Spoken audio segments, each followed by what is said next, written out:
Welcome to the August 2024 edition of the Tough Love Arena State of the Game stream. I will be your host tonight, Paul, and for the next 30 to 120 minutes, depending on how Q&A goes, I will be telling you all about the state of the game.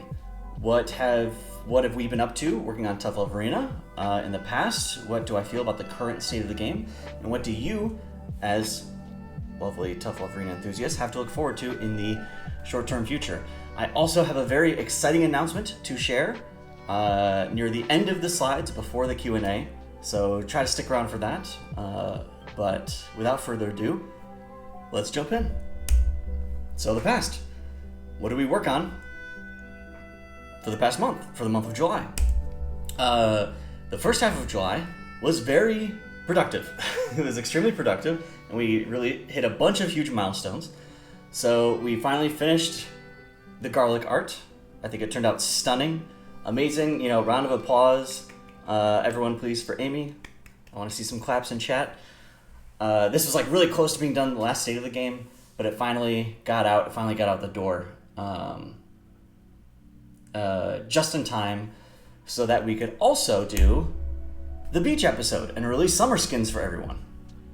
Lots of new aesthetic content, lots of new art coming in the first half of July. And the summer, I interchangeably call it the beach episode or the summer tournament. If you want to watch the summer tournament, the VOD is on this YouTube channel that you're presumably watching now. Because I'm talking to YouTube and not to Twitch chat. Twitch chat, you can figure it out. It was super fun. Had a very exciting top 8. I won't spoil it further than that. Definitely a unique one. And yeah, it was super sick. And now we have these skins, and we officially have skins for all 4 seasons. So this solidifies this kind of originally unintentional pattern of doing a major sort of every 3 months. So now we will officially have an online tournament every 3 months. So January, April, July, October. And during that month, there'll be some event where the skins will be unlocked for free. We'll have the tournament where you can potentially earn the skins. And it'll just be a nice little seasonal rotation thing. And we finally completed the 4th season. So super excited about that. Beyond that, I also did some cabinet mode improvements. For those who weren't aware, Tough Love Arena now has an official arcade cabinet located at Wonderville Bar in Brooklyn, New York.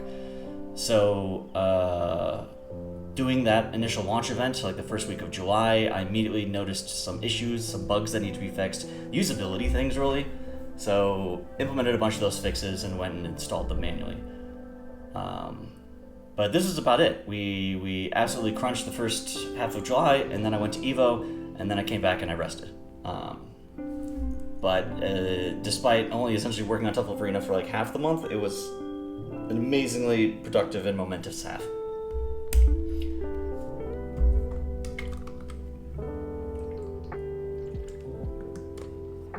So now, let's talk about the present. No balance changes planned at this time. I believe the state of the game is in a pretty good place.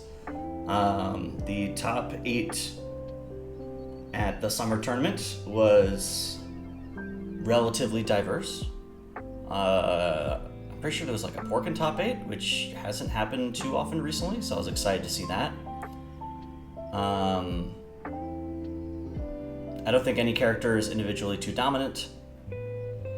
I am willing to maybe revisit some Rice, do a little bit of Rice tweaks, as Kerbo is begging in chat right now. Maybe we hit SWAT a little too roughly, but I'm glad we gave it time to... Anytime I make a change, the more the game goes on, I want to give it time to simmer. I want to give it time. And I have this rule, it might sound a little like cruel, but when I first released the game and got just deluged with feedback and feature requests and complaints, I started to realize like a random complaint might just be one person's weird specific beef. So it's probably kind of safe to, unless if I didn't agree with it, I could probably kind of file it away.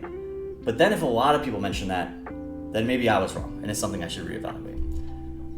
There has been consistent noise made about Rice for the last several months that I'm open to looking at them. But again, not anything huge, and nothing that I would say is like, I'm definitely going to make this change, hence the slide.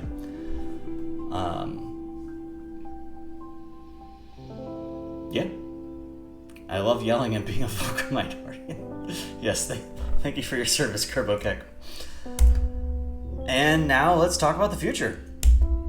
So, upcoming events. I'm going to be at Play NYC, which has merged with Anime NYC. So now it's a giant anime con located in the Javits Center in New York City.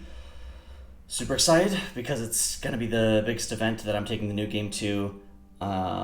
And it's local, so it's convenient. And I can have lots of equipment. I can have lots of people helping me out. So super excited for that. If you are in the area, if you want to check out an anime con, Anime NYC is a totally legit anime con. I think it's up there with Anime Boston and any of the other ones that I used to go to a lot when I did my anime con days. So would recommend, and you can stop by and see me and see the new game. Latest version of the calendar for upcoming events. We are all but basically confirmed for East Coast Throwdown, but I haven't made a slide for it yet because it's a couple months out, and technically I haven't paid them. Like, it's, I'm very cautious about things until things, are signed and totally official. But we should be at East Coast Throwdown, and that will be an event where we'll have both games. So I will have a table for Tough Love Arena and the new game. Most of these, for sort of budgetary reasons, I kind of just run the new game because it needs the play testing right now. It needs the sort of exposure. But when I go to an FGC focused event where it's more likely that there will be people who know Tough Love Arena, I definitely want to try and make sure that there's a presence for it there. Upcoming dev work, my general list of priorities outside of, maybe some Rice tweaks, is I do have a little bit of follow-up work on cabinet mode. Specifically, I was thinking about like a very basic score attack that just tracks like how long your arcade streak was. I want to improve analytics so I can get some feedback on how long people play the cab, what kind of characters they pick, that kind of stuff. And the designer of the cab put in this nice like LED strip with the Tough Love Arena title, and it'd be nice if we could sync that with some of the game actions. So they thought that there might be a way that we can do that, but we all kind of like took a big sigh of relief when the cabinet came out a month ago because we were all crunching for it. So I assume we'll circle back together probably this month or next month and try and do that kind of integration. Super excited to revisit the AI, which I haven't looked at in a long time and am kind of scared of, but it needs to be improved if I'm gonna, launch an arcade mode and pretend that it's playable. So super excited for that. And then finishing the arcade story mode. And basically once we finish these, I'm pretty sure, I can't promise, but as far as I can think of right now, like at that point, I think we're gonna take Tough Love Arena out of beta. We have all the character art.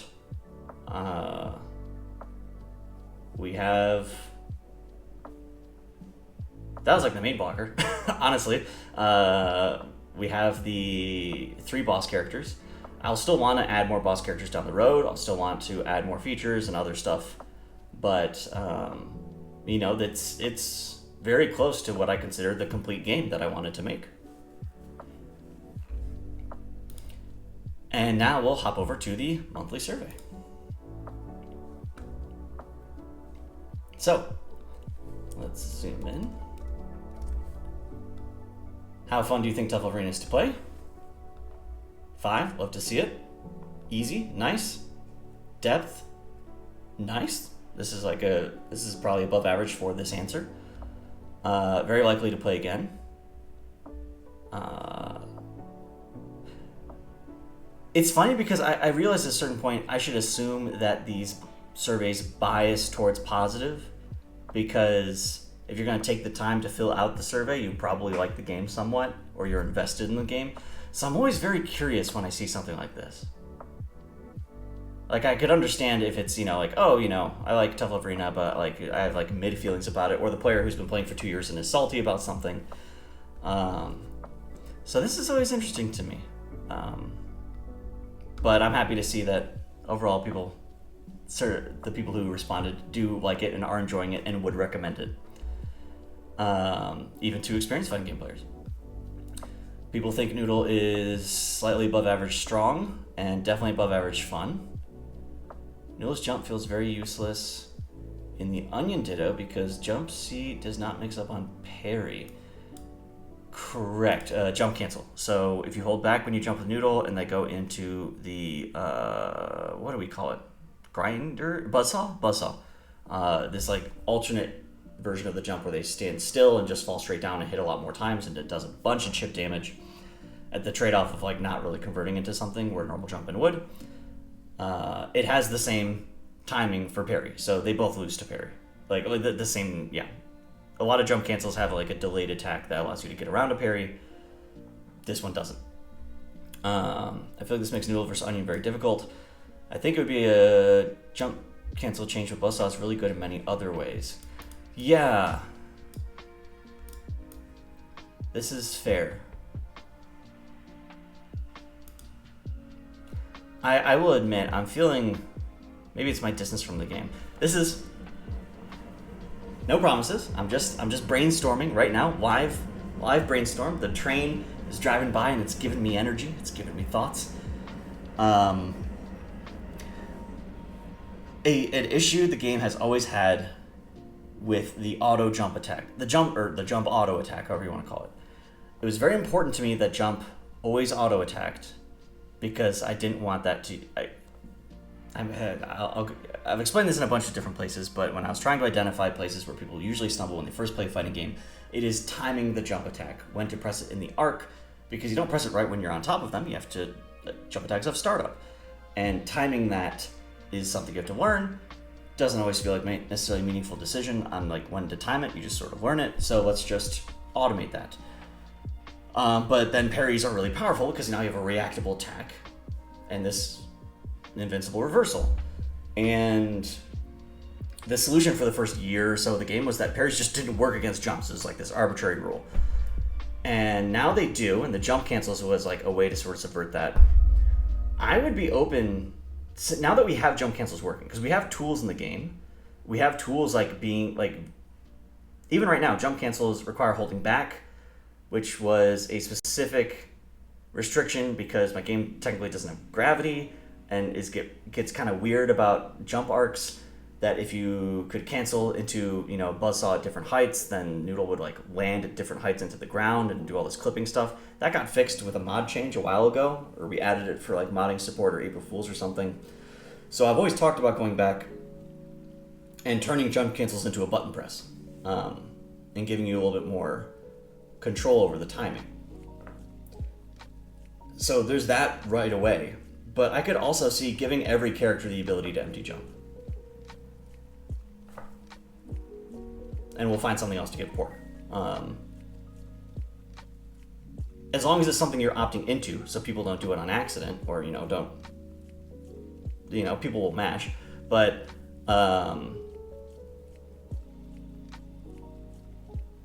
I think that could work, and that could be a nice, satisfying, just blanket solution to stuff like parries and stuff like, if maybe if it shortens your jump arc a little bit, then a like pretty late frenzy anti-air or chop anti-air would both fail against it, and then you could land and punish, that kind of stuff, but in a way that it would still lose to light attack. I want to make sure that all the jumps still lose to a proper anti-air.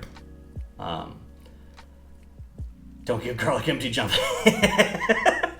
So again, just spitballing, but this is the sort of stuff that I'm totally down to explore now.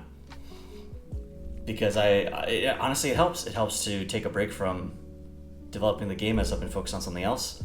And now I get to look back at the game with a fresh perspective, with fresh eyes, and see what does it look like right now, what are the issues, what are the strengths, what makes sense to add.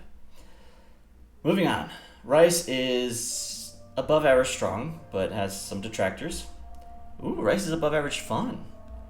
If you could add remove something, anti-air swat juggles, slightly increased range on slaps first hit, make car 5H, actually reach for most distances like 5 meet 5HH, I can't talk. quick ports are mostly gimmicks, but from what I've heard, it's better they stay that way. Yes, quick ports like Caber Toss are the kind of stuff that I think are an interesting tool for the mental stack damage. So they need to be kind of fake. Because if it was like a real thing, then it very easily becomes too strong. I think it's more... Soups aren't fake. So like, you know, a meaty soup is a meaty soup. And certain types of caber, like canceling heavy into caber. And having to run up. The running part of caber. Some people always complain. I mean, well, let's scroll down. Did we get one? Am I psychic?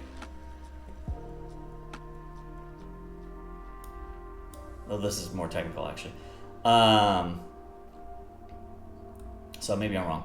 But, yes, that has been a complaint about, like, so many State of the Games. Go back and watch the YouTube VODs. People, like, request buffing caber. And I just don't think that's appropriate. So I'm glad to hear this. I'm glad to hear that this is how people feel about quick ports right now. As for, this one. So I'm open to reevaluating raw SWAT. I'm not excited about doing this. I want them to be sort of shimmyable. And this has been around for a long time and is a kind of intentional weakness. Like, they've got this amazing range, but if you're like also on top of that range hitting like an exposed extended hurt box, I don't want it to be free. I think it adds an interesting energy. Now, if enough players tell me, especially card players, that it's not like interesting fun, it's interesting bad, I think it's an interesting dynamic in the mirror, in the card mirror, which is one of the scenarios where you're most likely to constantly be like hitting each other's whiff boxes. But this is all like generally coming from the design philosophy of like Meat as the default character, as the Ryu center column. 5HH got buffed and more consistent because I just wanted it to always work. I wanted it. He's supposed to be the introductory character, and this is a very niche scenario. And I'm happy having that complexity in the niche scenario on a harder character.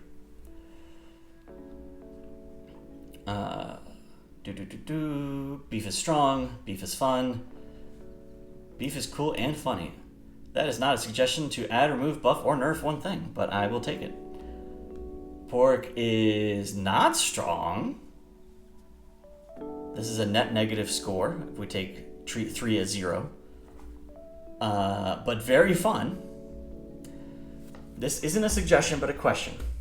Why can pork caber fake once the move becomes active? It's useful for OSs since you can caber fake if the opponent jumps your caber, but it seems a bit weird. For those who don't know, caber toss. Let's just do a little visual demonstration.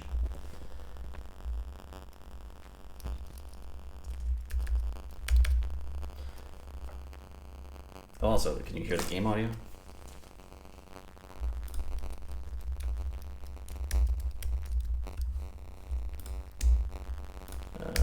Let's do. I hate the music. The music and the thing playing at the same time. Okay, we'll do no audio. But oh, lots of buzzing? Oh shoot. It like normal. Is it bad? How long has it been bad?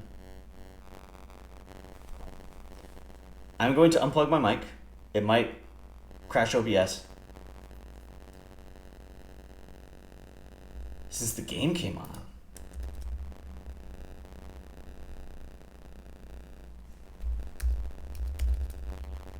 Interesting. Is it still there? Do we still have the static?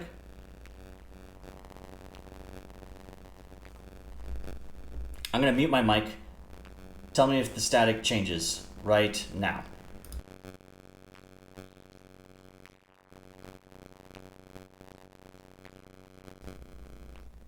So there was still static while my mic was muted.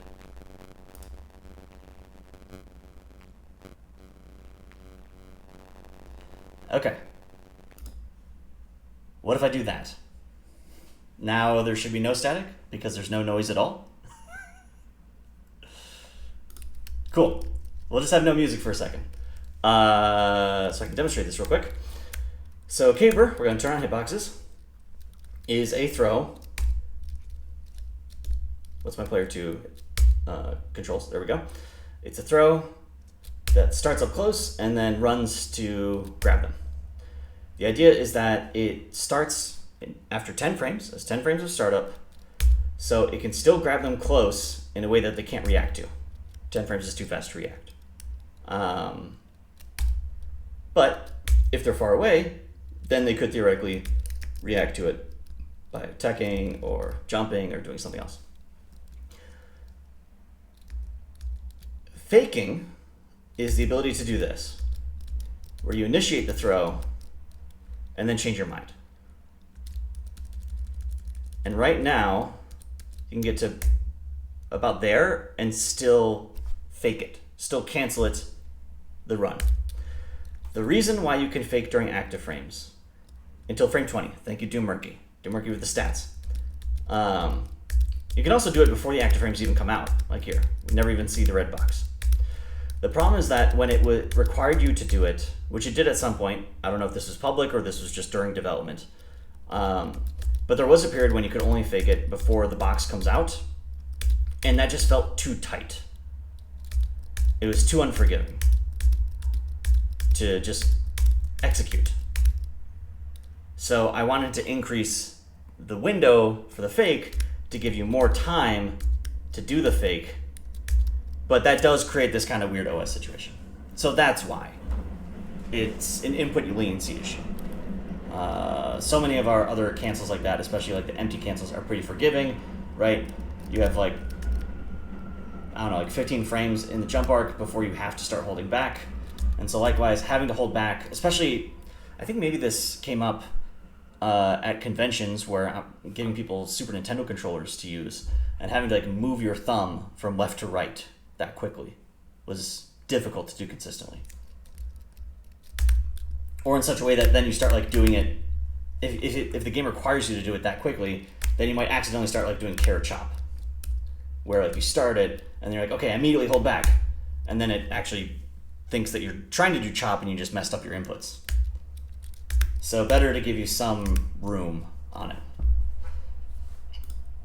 If it does become like a big issue and it's creating some weird anti-patterns and encouraging weird OSs, definitely let me know. And if it's a problem, then I can decrease the window, but I'm not aware of it being like a huge problem. Change chop to plus 10 on hit for 5H meterless conversion. Being locked out of long range chop without bars sucks. That sucks. Yes, you are correct to identify it sucks. That is an intentional weakness of it. But moving on. Actually spinning bar with how heavily chop scales and how poor the far conversion routing sucks even more. That's a fair complaint. The fact that you spend bar, but because it was a reversal starter, means that spending bar isn't going to lead to a whole lot of reward. You get a knockdown, I guess. Similar thing with Frenzy, I guess. Excuse me. With how important reject is for Pork and how heavily momentum-based his game plan is, being able to convert off chop earlier into the round for more damage and while saving bar for bigger combos would breathe a breath of extra life into a frankly waning character. I love the poetry. I love the narrative that they've constructed here. Unironically, this is fun. It's fun to read.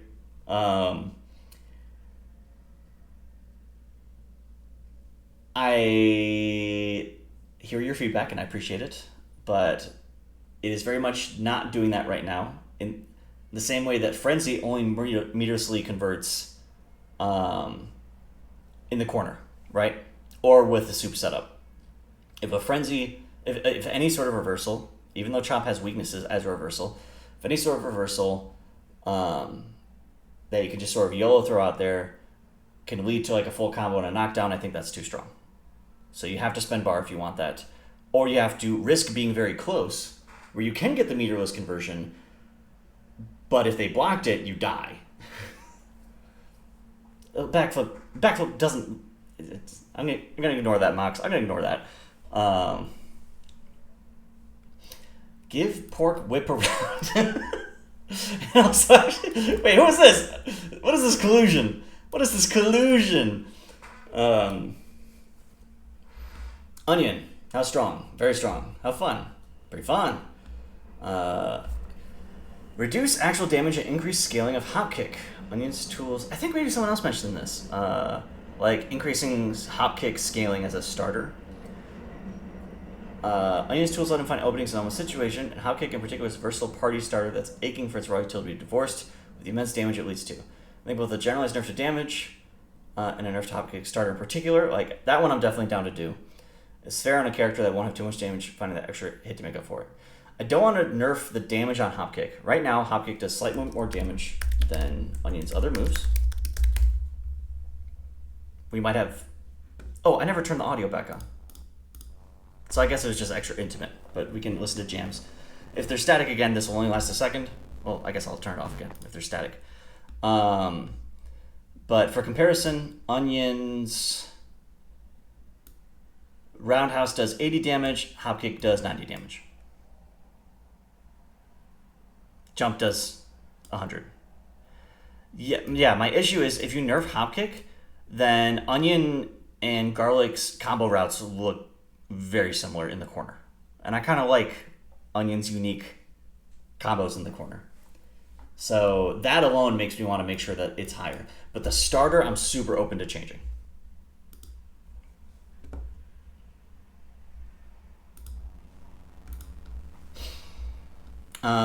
Why does parry not work on Noodle? I wonder if this is a question about Frenzy and the fact that you have to multi-parry, which is something that is not well explained, or maybe explained at all in the tutorials. And Kevin is saying put multi-parry in tutorials. That's fair. That's fair. I should do that. I should do that.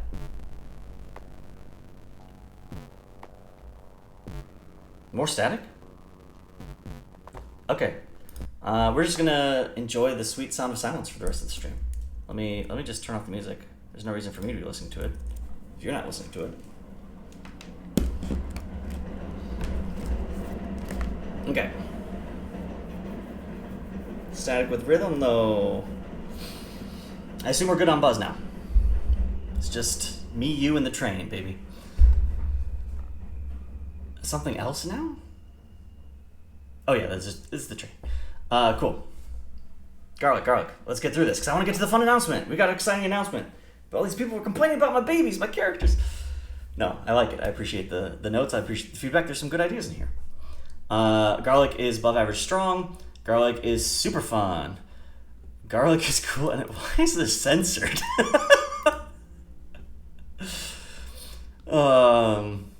It was a browser game, and my favorite YouTuber said it was free.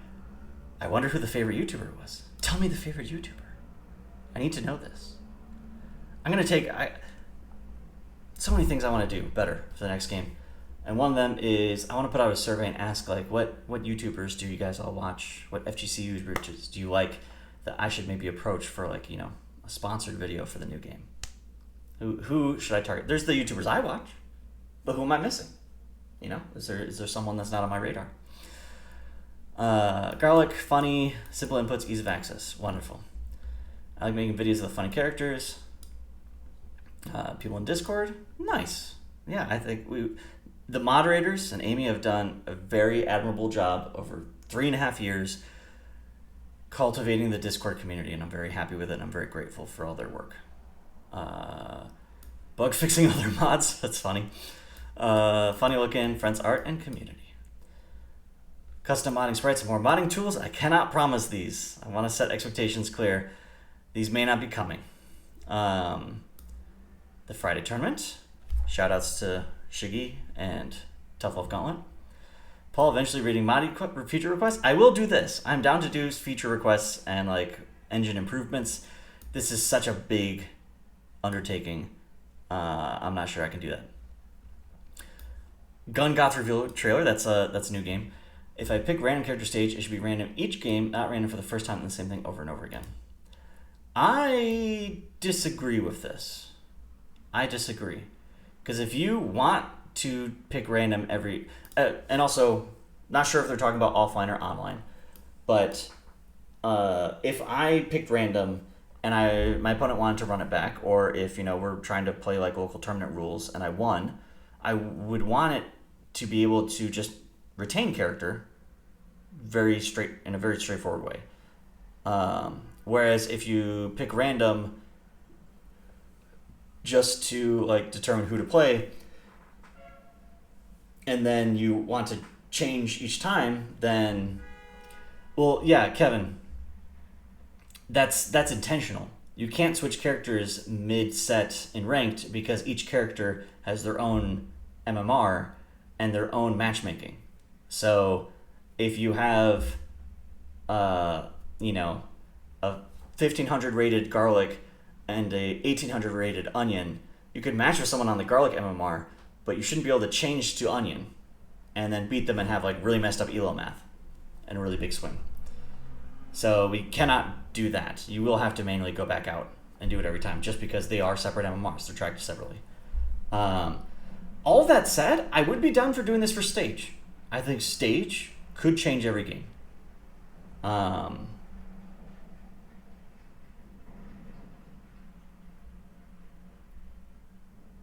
that's not too hard to do. So that would be interesting. That's a totally valid feature request. The next 4 TLGs and then the Halloween bracket. Yeah, coming sometime in October. Have you shared TLA? They enjoyed Noodle's arm and flame move anyway, though. Nice. They play every once in a while. Please remove the fight intro when loading into the modding training mode. I think I did this because since you added the character intros as something that you could mod, it is a sequence in the character file of how they appear on screen, I believe. So, or like what action they're in, so you can theoretically change that. I wanted to see that in the modder. But maybe that could just be like a little toggle. If it is, a pain to see every time, we can skip that. Also, the direction the character's face on the character select, color select, and color icon in the fight aren't consistent. Direction of the character's face on the character select, color select, and character icon. Yes, this is true. Right now, the little icon portrait, just the head, the circle, that is the same for character select and for the in-game portrait, those are always facing left. They're always facing left, regardless of player.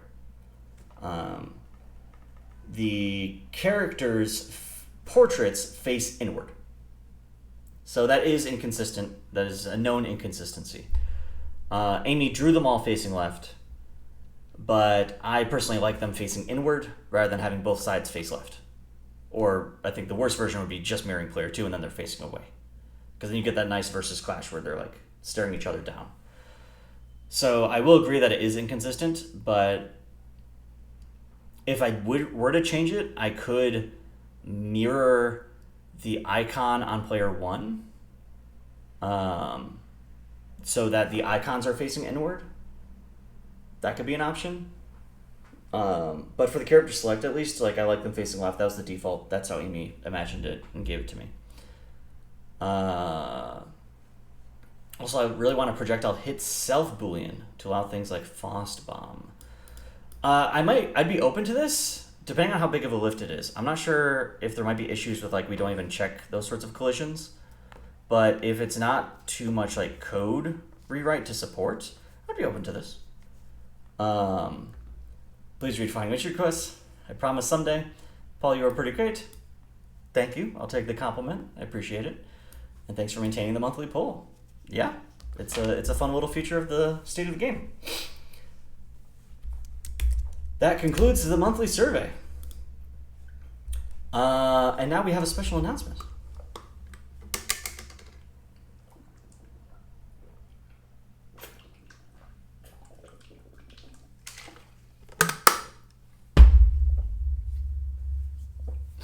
Drum roll, please.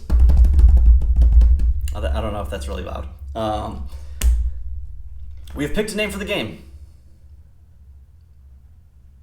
The game shall be called Star Pop Danger Club. I forgot to make this slide. I'm just now realizing. But the character names so far, I will tell you, are Rosie, Alistair, And in the grand tradition of Tough Love Arena, big body, dev name sticking, book. So Rosie, Alistair, and Book.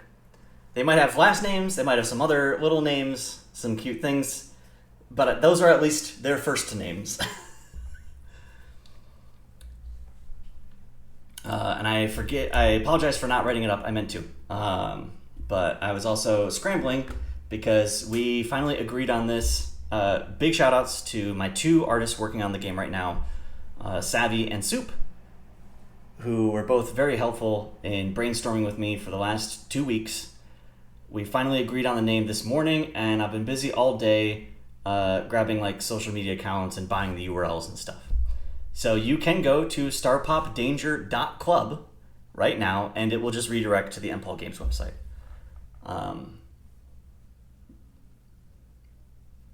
And we also have starpopdangerclub.com, if that one's easier to remember, or easier to, in case people don't realize that .club is a valid URL. Hi. Hello. Sorry for this interruption. This is Editing Paul. Very exciting news, right? We just announced this new game. It's got this cool name. Unfortunately, after this stream, I did a little bit more research, and there's a lot of things with a very similar name, specifically Danger Club, I thought was a little too close to a lot of pre-existing things. So we ended up going back to the drawing board, and the name is now officially called Scramble Heart City. We've got this cool logo. We went to Anime NYC. We presented it with that, all that cool stuff. You can see more details in the next day of the game stream. I just wanted to include this in here. So for the rest of this stream, you will see it referred to as Star Pop Danger Club. That is not the name of the game. The name of the game is Scramble Heart City. Sorry for any confusion, and please enjoy the rest of the video. Okay, bye. So yeah, super excited to share that.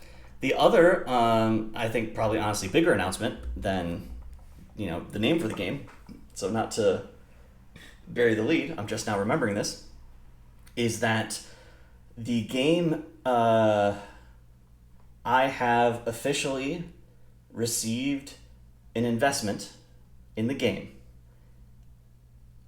I am not yet at liberty to say who it was. It was an individual. So it's not like a traditional publisher deal, and I might still work with a publisher in the future in terms of like localization and other ways that they can help, or marketing.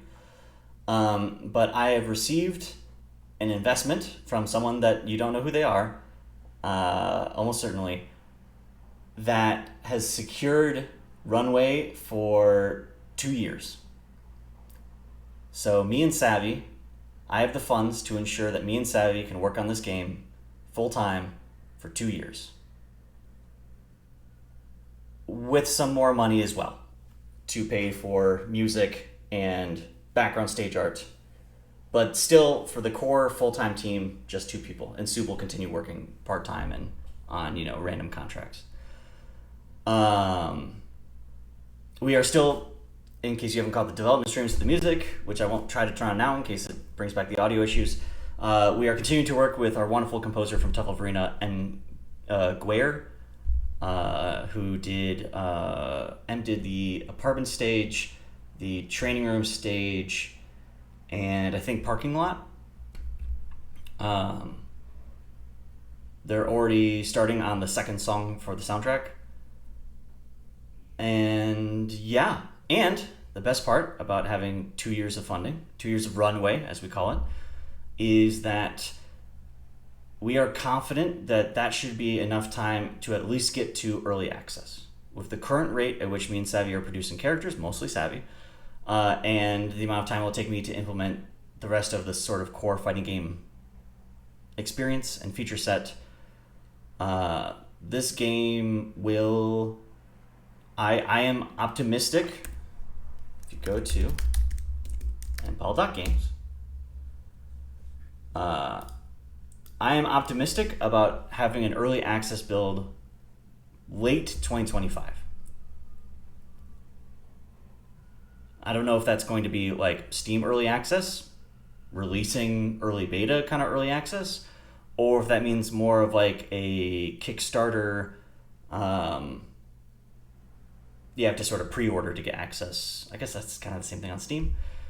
I guess that's, oh no, that is only a year. I definitely want to wait until the game is in a better state than Tough Love Arena was when we have the larger beta release, when when people start making content about and that kind of stuff. But we will definitely be doing closed alpha testing before the end of this year.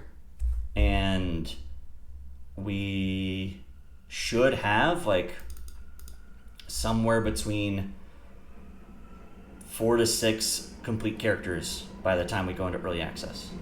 And by the end of the 2As, we should be able to get the end of the 2 years. Really, by the end of, I should say, 2026. By the end of 2026, we should have the full roster of 8 characters and have a full game. And this one won't have to sit in beta for 5 years, 3.5 years. Actually, probably going to end up being about 4 years.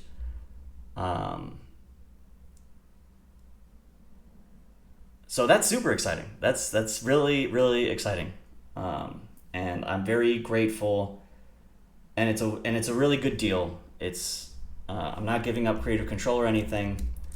I won't go into the details. And again, I don't think I should really talk about it in any further detail than that until the investor wants to announce and make it more publicly known.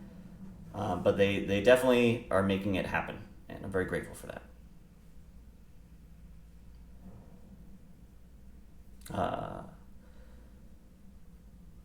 Yeah, I think that was a good time to go into the Q&A.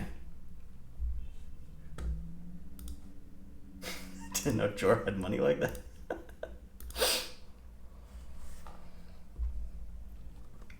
As always, if you asked a question previously in chat and I did not respond to it yet, please repost it because I will not be scrolling up. I will start answering questions starting now for both Tough Love and the new game until we run out of questions or I run out of voice.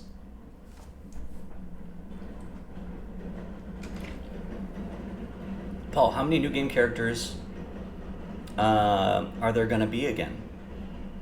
The plan is to release with 8 characters and to probably have some sort of early access build or preview build or like maybe closed beta build, Kickstarter, whatever. Kind of like Rivals. We might do the Rivals method where you it's not quite like early access on Steam where it's open and anyone can do it. You sort of kickstart and then there's like closed, but like still pretty widely available play testing periods. We'll probably do that somewhere between 4 and 6 characters, depending on timing and if there's like additional funding needs. If that makes sense at like a time that I want to try and raise more money to, say, hire an additional animator, or if the amount of budget that I've estimated right now is not sufficient because there's a lot of like hand wavy things I had to sort of project. I essentially have this big budget sheet where I've earmarked, this is the money for Paul, this is the money for Savvy, this is the money for background illustration, music, voiceover, conventions, marketing. A lot of those numbers are kind of estimated,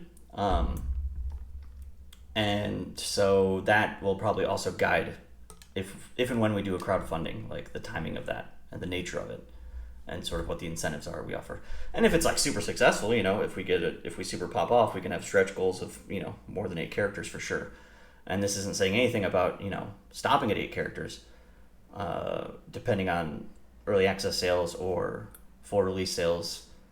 I'd love to make more, but I have picked as the arbitrary cutoff, much in the same way that like Tough Love Arena was going to leave beta once we had all the skins in arcade mode. Once we have 8 characters, I think the game will be a full release. I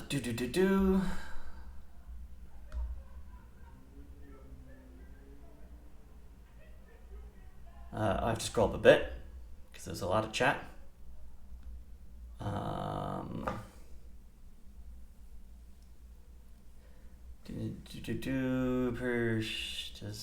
Kerbokek asks, Paul, does the beard ever get uncomfortable? It can be a little warm. I would not say uncomfortable. People always talk about it itching. I honestly think it's just something you get used to really fast. If you just let it grow out, you get used to it super fast. Honestly, the only downsides to having a beard are shedding. It sheds. I have a white desk right now, and like sometimes if I'm like in deep thought, I'll be doing this while I'm working, and then I'll look down and there's like little beard hairs on my table. That's a little gross. It makes it very difficult to eat ice cream out of a cone, and basically impossible to eat a caramel apple, which is like my favorite treat ever. I essentially have to cut it up. That's more of a mustache issue than a beard issue, but you know, they usually come together.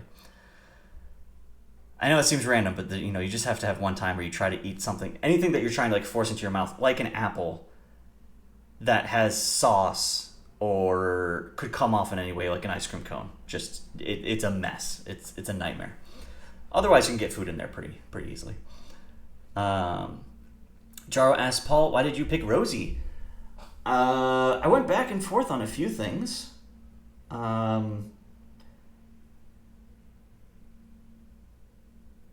I wanted to capture red or redness somehow in her name, because I thought that was really fundamental to her original character design and premise, that big, bright red hair, and red being shorthand for, fiery, impulsive, spirited. She was like Rose for a hot minute. And then I had the idea, as people asked about, ethnicities of characters, this ultimately is going to take place in a fantasy setting. So, we're not going to have, space China or something that a character can be from. But obviously I do think, representation matters, and making the first game with, realistic humans in it compared to Tuffle Arena's multicolored rainbow people, I wanted to balance that out quite a bit. So she had always been leaning this kind of Latin American skin tone. So I tried looking at names that would be used there that fit sort of my red constraint. It was Rosita for a while, but I thought Rosita sounded like a little too mature. And I want her to come off not childish, but more informal, I guess. So it eventually became Rosie.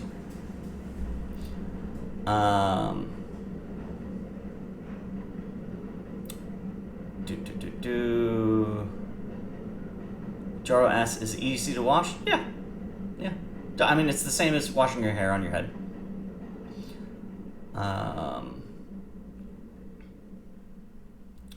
Murky, the long pause, he was thinking how not to expose Joro as the sponsor. Rosaline is too mature too. I'm so happy right now. I'm so glad, Joro. I'm glad you approve as the number one Rosie fan. Cool. Any other questions? Chat has been big on celebrating and being excited, but pretty light on questions. Is there anything else I can talk about before I end the stream? Gutslime asks, is Book a bug smart guy or just a big guy with a book? Big smart. I'm not planning on making him like nerdy book smart, if that's what you mean, but he's not like a meathead who just a book is his weapon of choice. We're trying to take him in a direction of kind of like a wise wizard. So he is learned, he is intelligent in certain ways, but not,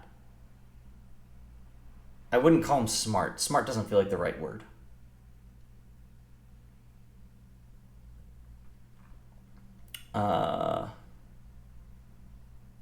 Max asked, Paul, how would you feel about giving Packlip follow-up scaling? Do you think that's necessary? I couldn't tell from earlier in chat if people actually think backflip's a problem, because I don't think I've changed backflip in a year, and for most of the last year, people have been saying backflip is garbage, please buff it. So if backflip is suddenly a problem and is causing problems, I can look into giving those attacks scaling. It just never seemed like an issue. Underblank says, I was the one who mentioned character facing directions. I imagine they both face inwards. So specifically, um, yeah, so as I mentioned, I think for the character select grid, I would still keep them all facing left. But if you want me to mirror them in the HUD, the little circle in the HUD, I think that's very sensible. We could do that. More of an oversight. Doomurky says backflip's pretty hard to call out. Really? Backflip is really good. Mid-screen, it's pretty free to throw it, and sometimes you can excuse me, do things like backflip, meet 5L, and then jump over and punish a follow-up 5H. Kuro says, Paul, do we have to wait until next April Fools for the possibility to bright you with modding feature requests? Not necessarily. You just have to wait for a Tough Love Arena development stream where I'm not like canceling it because I'm sick from Evo or it's too busy like chasing down some issues or doing last minute prep. It's been a weird month. It should probably return to normal, and I'm expecting next week to be like a very straightforward plugging away on probably arcade or AI changes. That would probably be what I want to jump into next. So happy to take 30 minutes at the beginning or the end of the stream to do some of these small things like fixing the portraits or looking at mod feature requests.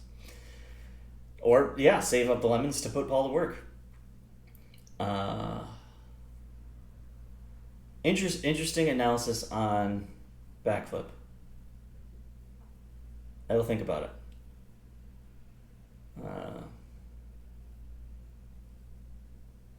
Gut Slime says, how do you handle when both players have the same X position when one needs to block? Nothing to do with the Q&A, just advice on game dev, LOL. So both characters have the same X position. I think the way it works right now is every frame, the characters have like essentially two variables. And this is definitely the new game and probably Tough Love Arena. How it works, how I approach this problem. Each frame, characters have two variables. Which direction am I facing right now? And what is my next direction? What should my direction be right now, essentially? So I will just at the beginning of that frame determine, okay, compare X coordinates. If they are different, then whoever is less face right and whoever is greater face left. If you are the same direction, then I believe I have it so that you just keep what your existing direction is. If the directions are the same, don't change them. And that's nice because that avoids issues that's not port specific and it's not like the worst case scenario that you don't want is when two characters overlap and suddenly they're facing the same direction. So this way ensures that if originally we're facing left and right and now we're to magically slide up and for some reason we have no push boxes and just overlap with you perfectly, I would have been, I'm not sure which way the camera looks to you. Hold on a second. This is left, right? Okay, so if you're, from your perspective, this is player one, and you're walking to the right, and this is player two, and they're walking to the left. If I stop right here, and right here where the middles are the same, for some definition of middle, then player one will still be facing right, and player two will still be facing left. Then, if I have to do collision, which is what you were talking about with blocking, then I will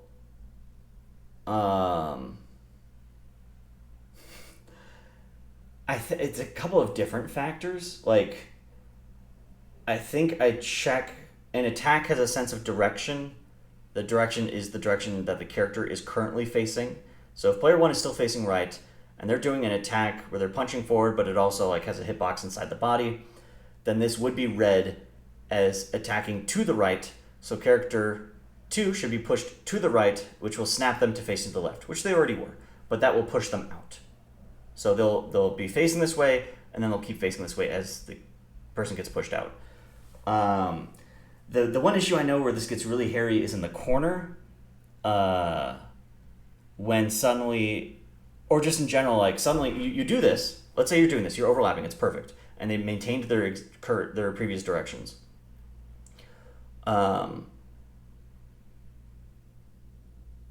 if you suddenly turn the push boxes back on, like one character had no push box because they were on the ground, and now they stand up inside the other character, then as long as they're facing different directions, it's very easy to push them both away.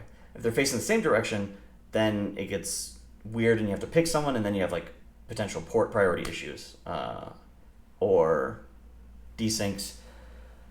One solution is like this happens in the corner with like some of the teleports. If you teleport with Rice into the corner, like the frame before the teleport, Rice is facing the corner and the other person's facing out, and then suddenly Rice is inside the character because you cannot actually go beyond the screen. So some ways that I've tried it is you can actually exist outside of the screen before the frame is done. So you go outside of the screen, then you update facing, then you correct position, then you push. That could be one way. Another way is I'll try to determine if one of the characters has momentum or is in the process of teleporting, then push them into the corner. Update the facing or push in whichever way that makes sure that the character that is moving or is teleporting takes corner. But that confused if both people teleport, right? So I don't think it's perfect. And if the worst case you do need to make a random decision, the best thing you can do is just determine it by the frame tick. So assuming you already have a frame ticker, which is useful for rollback, but assuming it's exposed to your logic code, and you can see that I'm currently running frame. Sorry, my hair looks weird. I'm trying to like smooth it down this random like cow look. I just need to buzz my head again. If we're overlapping and you can't figure out otherwise what to do, if it's an even frame, then push player 1 to the left. If it's an odd frame, push player 1 to the right. That gives a feeling of randomness that isn't actually favoring one port over the other. It's deterministic, so it'll work fine in rollbacks.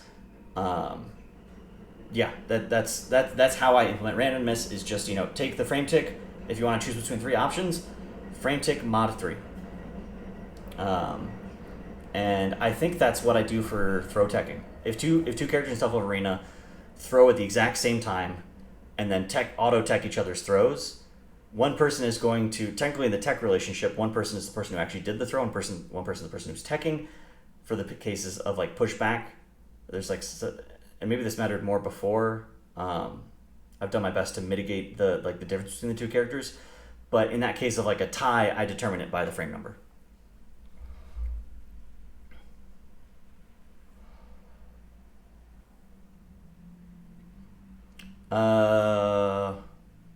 Pell, intentional.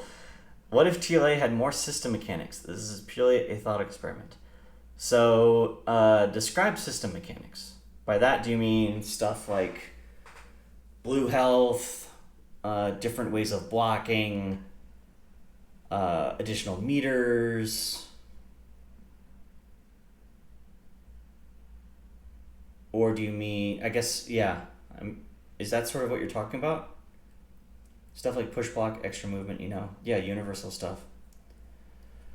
I mean, it could. It was very much an effort to reduce the number of system mechanics. I mean, you could call adding cross-ups like a system mechanic.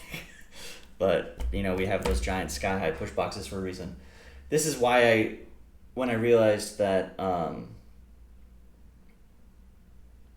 Guard Crush wasn't doing what I wanted it to do, and there were other options like chip and like throwing that could just solve that issue, I just got rid of Guard Crush because the spirit for, I mean, this is like a general writing tip, right?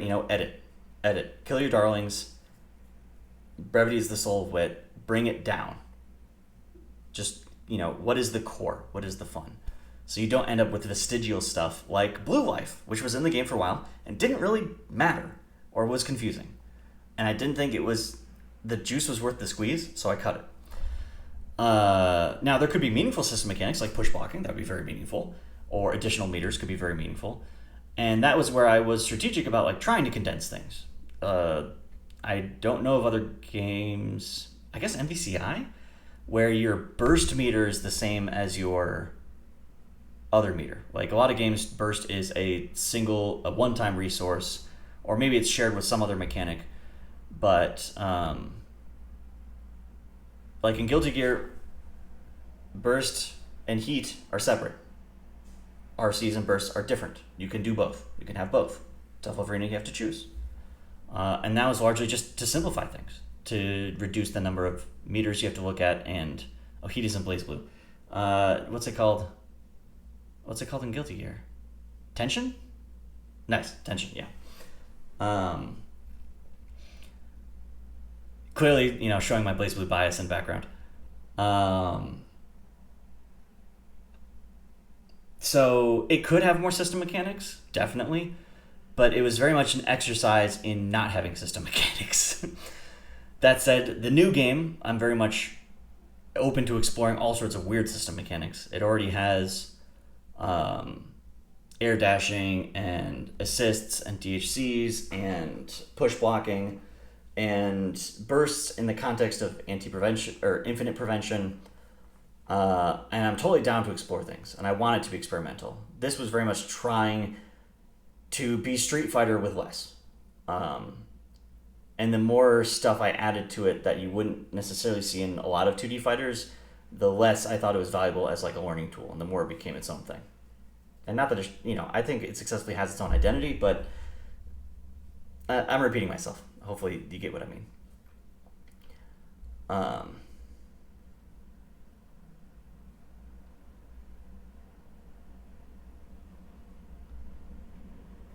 Gut Slime says, for rollback, how do you store the inputs? Been trying some netcode. I do it storing an array that gets filled up and just saves a double.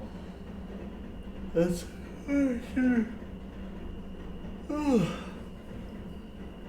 saves an input ID and the frame number.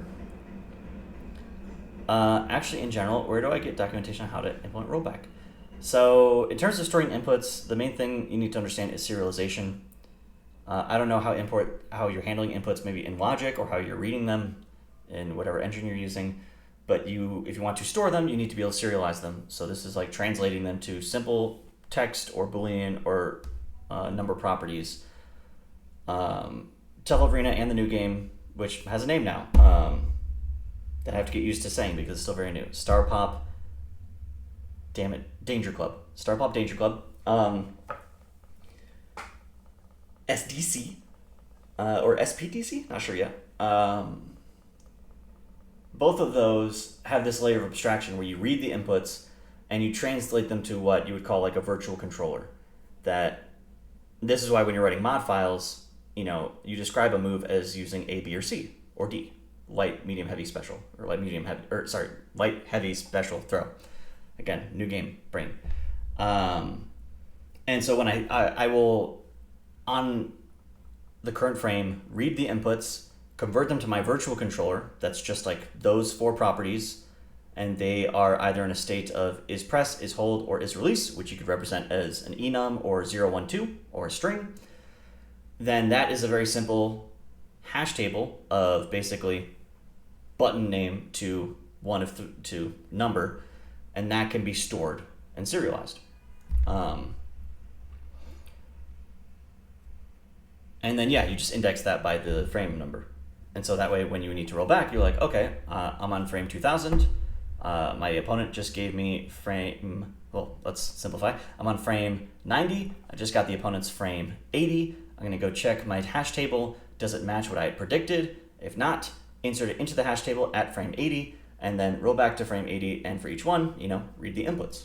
And I can just read it in, get the virtual controller state, which is that, frame 80 has an array of player 1 and player 2, and each of those is a hash table that is, buttons A, B, C, D to 0, 1, 2, 0, 1, 2, 0, 1, 2, 0, 1, 2, that kind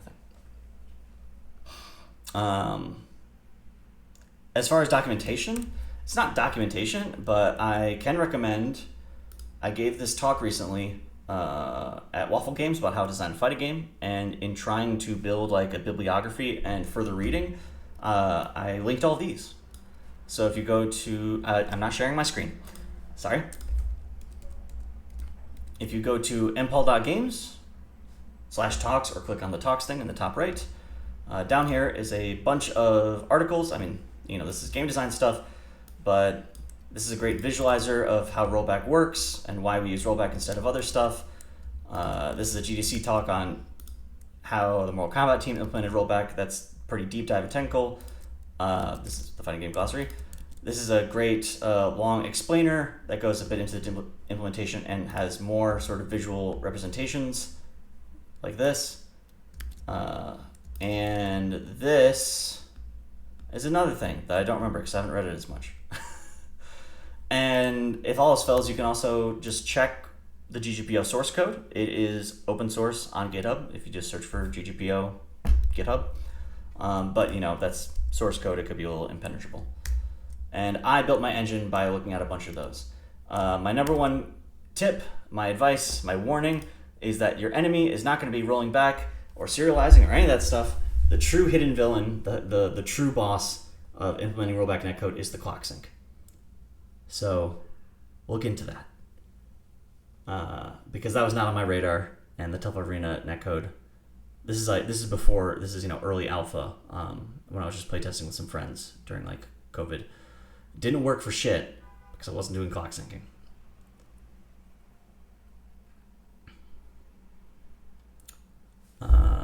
Any new questions? Scrolling down. Ooh, there's a bunch of questions.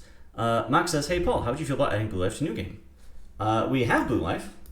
Oh yeah, by the way, I have this open. I should have put this up during the announcement, but now this is your treat for sticking around for the Q&A. So this is Rosie. That's Book. And that's Alistair. But Rosie for now, because she's fully animated. We have Blue Life in the sense of recoverable life. So the damage ticks down, you see that blue, and now if they tag out, then it slowly heals. It currently heals pretty fast. So this is already in the game, and it's totally possible. I think we were actually brainstorming a character who, kind of like, if you ever play Street Fighter 2, Gen's Ultra 2, that no one ever used, was an above average Ultra in terms of damage, but it dealt all of its damage as Gray Life, or in this case, Blue Life, recoverable life. That can be an interesting mechanic you play with. I really like what DBFZ does, which is anytime you hit someone with a raw super, all of the damage is recoverable. I don't know if you ever noticed that, but if you do a Wake Up level 3 and take out half their health, all of it is blue. Whereas a standard combo will not be. It'll, you know, the rough metric I'm doing right now, I think it's about like half. Oh, 2/3. It's probably 2/3. So any given combo, 2/3 of it is recoverable. The rest is not. But I liked that as an interesting rule, so that like eating a random Wake Up super isn't that punishing because you could just tag the character out and theoretically get it all back.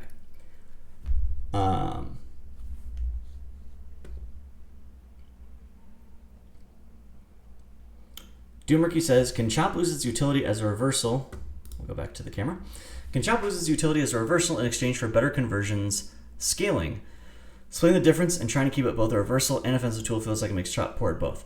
This was actually kind of what I was trying to do when I was talking about changing Palm into a command normal. That could be an advancing normal that you then like RC to convert into stuff. And one of the issues is that it really like diminished Chop as a tool to use in, I believe, like the card matchup. That is still a way that could possibly go. But I will admit, it does have a confused identity, and as a result, by being a jack of all trades, it's a master of none, and that's very intentional. It's not a great reversal because it's not frame 1, but it can lead to meterless damage more often than Frenzy can. It can be a poke, so if you do it from far away, then it's kind of unpunishable. I like that. I like the move being versatile, whereas if it's like just a really good reversal, then you just use it in reversal situations. I like it being versatile and wearing many hats, because then this game with less inputs creates more gameplay scenarios. So I'm not eager to change it, but I understand what you're saying.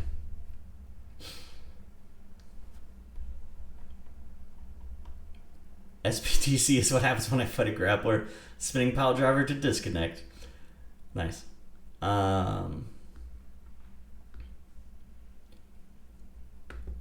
Whenever Doom Murky says, whenever I hear Alistair, my brain autocompletes into Overeem, and I see it. Oh, interesting.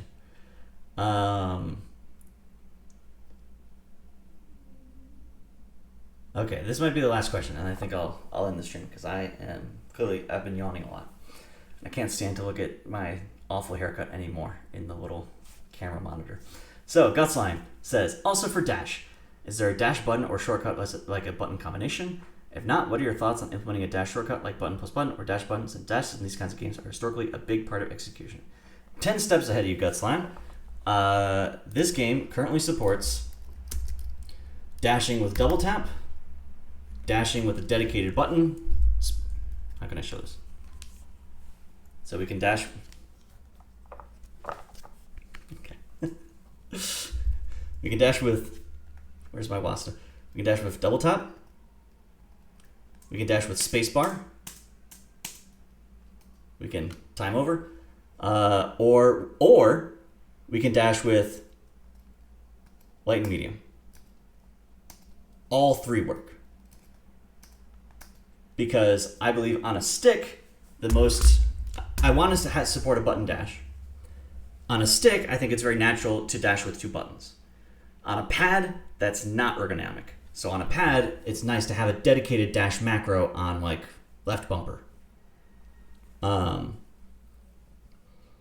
Whereas I personally, when I'm playing Guilty Gear on a stick, like reaching for the 8th button to do dash, I'll just double tap it. But I want to support all of them. The thing that I need to figure out, which I'm not final on, is the dash button a unique input that only does dash actions? Or is it just a macro for literally light punch and medium punch, therefore creating potential OS situations? So if you press to dash, like in Marvel, there is no dedicated dash button. You can map light and medium to a button, but that means if you tap it twice, you'll dash and then do a medium attack, right? That's the difference. Whereas right now, if you just mash dash, you won't. But if I mash it with the two buttons, you might get a button. So I'm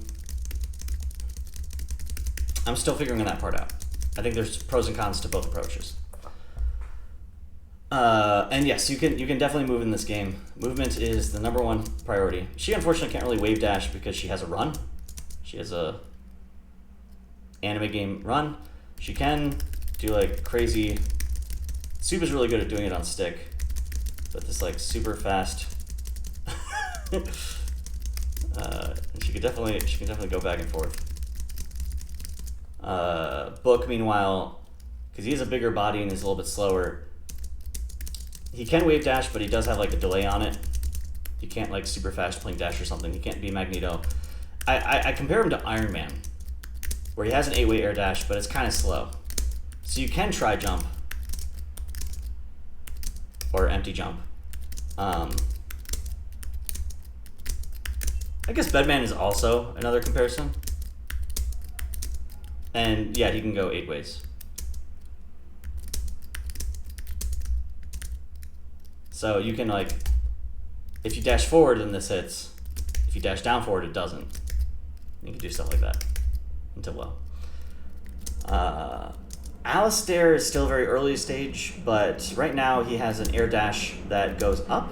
It's not like quite the full like Morrigan flying diagonal, but it's more of it. It's meant to be to give him good movement, but without the ability to like really oppressively box jump, or at least not too oppressively box jump. But we'll see. Oh yeah, the bed air movement is very satisfying. You can do like do, or actually no, I meant to use the air dash to go into a throw reset, or I personally really like jump back pipe into dash forward, pipe into second pipe. Anyways. Mox asks, hey Paul, was backflip inspired by Slayer BDC?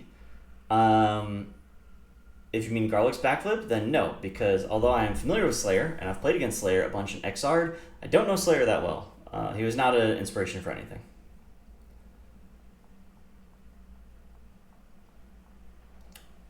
Soup says, I map dash macro to respect and just 4-key drift RC. Guts says, does Rosie have any limits on the run, like in KOF, where you can act, but limits grab for 4 frames? Or do all actions cancel run? She can run into anything. I'm trying to think, like run into forward special, but everyone can cancel their run into a crouch, their dashes or runs. It does have a minimum start, so if I start running and I immediately try to press heavy attack, I think that's like about 5 frames before it'll come out. Same with like jumping. There's a minimum height to limit, specifically to prevent instant overheads.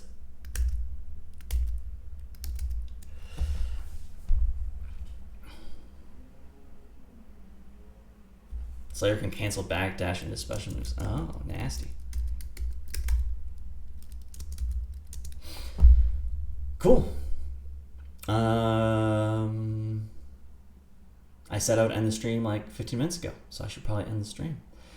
So once again, just to reiterate in case you came in late, the big announcement is that we have a name for the game and we've officially been funded.